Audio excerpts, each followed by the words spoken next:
শুভ সন্ধ্যা। আপনাদের সকলকে পশ্চিমবঙ্গ প্রদেশ বিজেপি এবং আমার পক্ষ থেকে আন্তরিক শুভেচ্ছা জ্ঞাপন করি।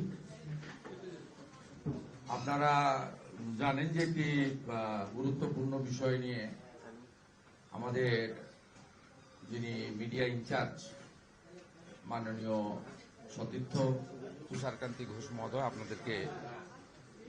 আপনাদেরকে সূচনা দিয়েছিল 5:30 আমরা 10 মিনিট আমাদের শুরু করতে একটু লেট হয়েছে। আমাদের সঙ্গে আমাদের আইটি ইনচার্জ আমাদের জয় মল্লিক আছেন, সিনিয়র লিডার তাপসদা রয়েছেন, আমাদের এই জেলার কার্যালয়েও এটা প্রদেশের কার্যালয়ের সাথে সাথে তমগ্ন ভাই আছে প্রেসিডেন্ট, এবং অ্যাডভোকেট কৌস্তব বাগচি আছে।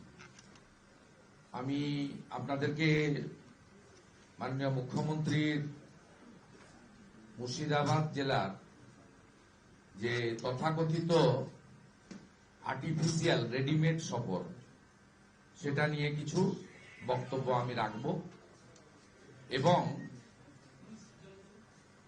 ধুলিয়ান শামশেরগঞ্জ সহ মুর্শিদাবাদের পীড়িত হিন্দু সমাজ, আতঙ্কিত হিন্দু সমাজ, তারা কি বলেছেন, কি চাইছেন, যা আপনারা দেখিয়েছেন সেই বিষয়ে সরকার কলকাতা হাইকোর্টে যে স্ট্যান্ড রেখেছে তার তথ্য প্রমাণও আমি এই প্রজেক্টর মেশিনে আপনাদের ওই লেখাগুলো দেখাবো। প্রথমত, এই মুখ্যমন্ত্রীর সফরে পুলিশি ব্যবস্থার জন্য কয়েক কোটি টাকা খরচ করা হচ্ছে। মোট 4000 পুলিশ ডিপ্লয়মেন্ট এখানে করা হয়েছে, এবং এটা সিভিক ভলেন্টিয়ার বাদে আমাদের এডিজি ল অ্যান্ড অর্ডার তার যে চিঠি, এই একটা চিঠিতেই আপনি দেখবেন 1000 আছে, এরকম 4টে চিঠি করা হয়েছে, এবং বাই নেমে পছন্দের লোকদের নিয়ে যাওয়া হয়েছে। সে পারেন, উনি পুলিশ মন্ত্রী, উনি পশ্চিমবাংলার সম্রাজ্ঞী, উনি সবই করতে পারেন। আমাদের এটা নিয়ে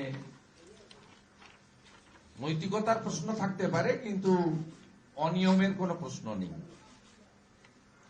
এখানে কতগুলো স্পেশাল ব্রিফিং করা হয়েছে পুলিশের লোকেদের।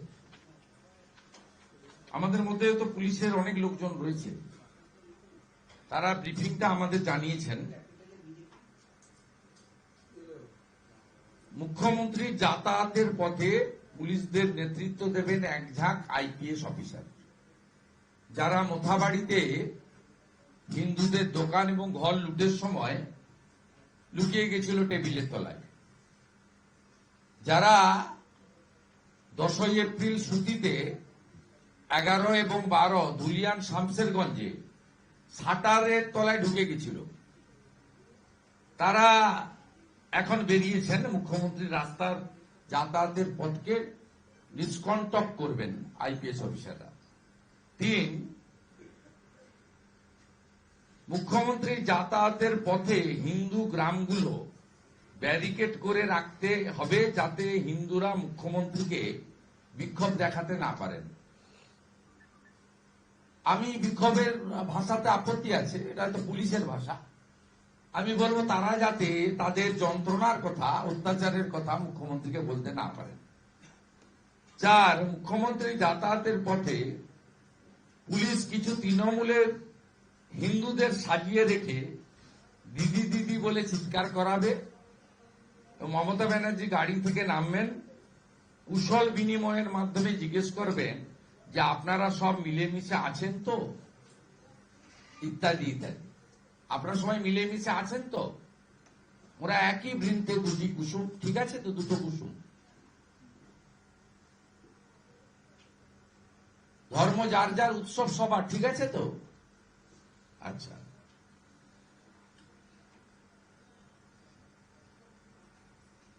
তারপরে উনি প্রস্থান করে এখানে বলে গেছেন আমি ধুলিয়ান বিডিও অফিসে যাব, আর সাথে ফিরাদ হাকিম থাকবেন। এই জেলা পরিদর্শনও করতে পারেন। এটা 1 নম্বর পয়েন্ট। 2 নম্বর পয়েন্ট, আপনারা প্রথম দিন থেকে দেখেছেন 11 তারিখে কার্যত জেলা শাসক বা জেলা প্রশাসন হাত তুলে নিয়ে সীমান্তবর্তী এলাকা হওয়ার জন্য বিএসএফ এর সহযোগিতা চায়। কয়েকশো স্কুলের বাচ্চাও আটকে পড়েছিল, সেখানে বিএসএফ সাহায্য করে তৎক্ষণাৎ 300 জওয়ান। তাদেরকে 12 তারিখে সকালবেলা এলাকা ছেড়ে সীমান্তে চলে যেতে বলা হয়, চৌকিতে ফিরে যান।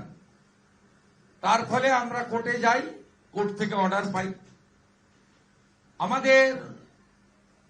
আমাদের কথা ছেড়ে দেন, ভারতীয় জনতা পার্টির স্থানীয় স্তরের নেতা থেকে রাজ্য সভাপতি, মুর্শিদাবাদের এমএলএ থেকে বিরোধী দল নেতা, আমাদের কথা ছেড়ে দেন। যে সমস্ত সাংবিধানিক বডিগুলো গেছিল, এমনকি ন্যাশনাল মিডিয়াগুলো বা আমাদের রাজ্যেরও মিডিয়া, আপনারা মানবিক গ্রাউন্ড কারণে অনেক কথা দেখিয়েছেন, কেউ শিখিয়ে পড়িয়ে দেয়নি, আর্টিফিশিয়াল কোনো বক্তব্য ছিল না। মাননীয় গভর্নর, মাননীয় মহিলা কমিশন, মাননীয় মানবাধিকার কমিশন, কলকাতা হাইকোর্ট থেকে যে ফ্যাক্ট ফাইন্ডিং টিম করে দেওয়া হয়েছে 3 ম্যান, এনএইচআরসির প্রতিনিধি, স্টেট হিউম্যান রাইটস কমিশনের প্রতিনিধি, স্টেট লিগাল সার্ভিস এইডের প্রতিনিধি,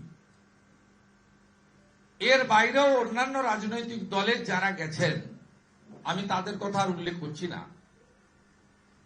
এবং ক্ষতিপূরণের নাম করে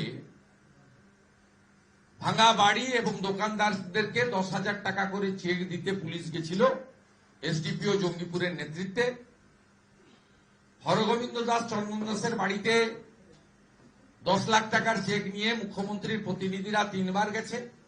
লাস্ট এডিএম গেছে আমি যেদিন যাই তার আগের দিন। সকলের একটা বক্তব্য, প্লাকার্ড, ফেস্টুন, মুখ, স্লোগান, এমনকি যেহেতু ন্যাশনাল লেভেলের লোকজন আসছে, তারা ইংরেজিতেও প্লাকার্ড লিখিয়েছিল যে আমাদের একটাই দাবি, বিএসএফ এর জাফরাবাদে স্থায়ী ক্যাম্প চাই। তার মানে বিএসএফ মানে তারা সিএপিএফ চায়, প্যারামিলিটারি চায়, তাদের একটাই বক্তব্য। আজকে গভীর রাতে হরগোবিন্দ দাস, চন্দন দাসের বাড়ির দরজাটা পাল্টেছে, যাতে ভাঙা, যদি মুখ্যমন্ত্রী যান।